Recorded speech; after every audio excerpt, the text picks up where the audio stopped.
Hi guys! And today's video ay pag-uusapan naman natin ang tungkol kay YT. So ngayon po ay magre-reveal tayo kung magkano yung binawas na tax mula sa ating YouTube salary. Alam naman natin na tuwing katapusan ng buwan ang cut-off ng ating revenue. Then tuwing 12 of the month ay pinapadala ni YT yung ating salary dun sa AdSense. And then, tuwing 21 naman ay pinapadala ni AdSense sa ating ATM or sa ating bank account. Ngayon, dahil 22 ngayon, kahapon, pinadala na ni AdSense yung ating salary. So, ngayon po ay magre-reveal tayo kung magkaano yung binawas niya sa atin na tax. Nag-post ako nung nakaraang linggo na ito yung sinahod ko, 110.50.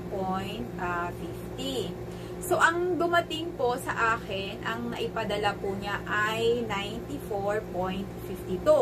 So, ang binawas niya ay ima-minus natin ng 110 minus 94 ay magkano na lang ang ano niya, nilista ko na lang para hindi ako magkamali sa computation.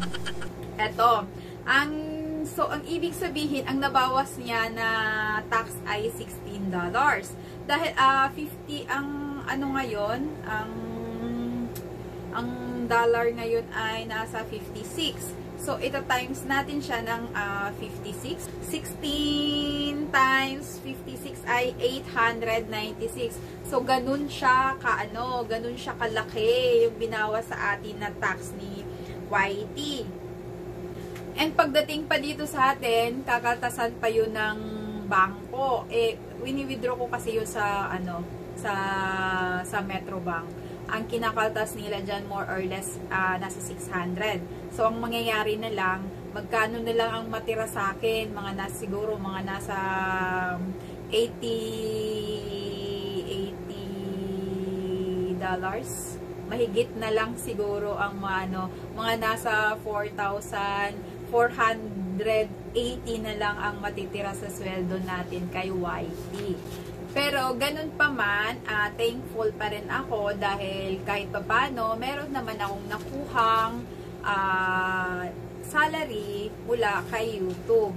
And hindi nasayang yung ating effort sa paggawa ng mga kung ano-anong mga video para lang meron tayong mga maipost araw-araw kahit hindi naman hindi na nakakatuwa, minsan nakakasawa na, kailangan pa rin natin mag-post para magkaroon tayo ng revenue.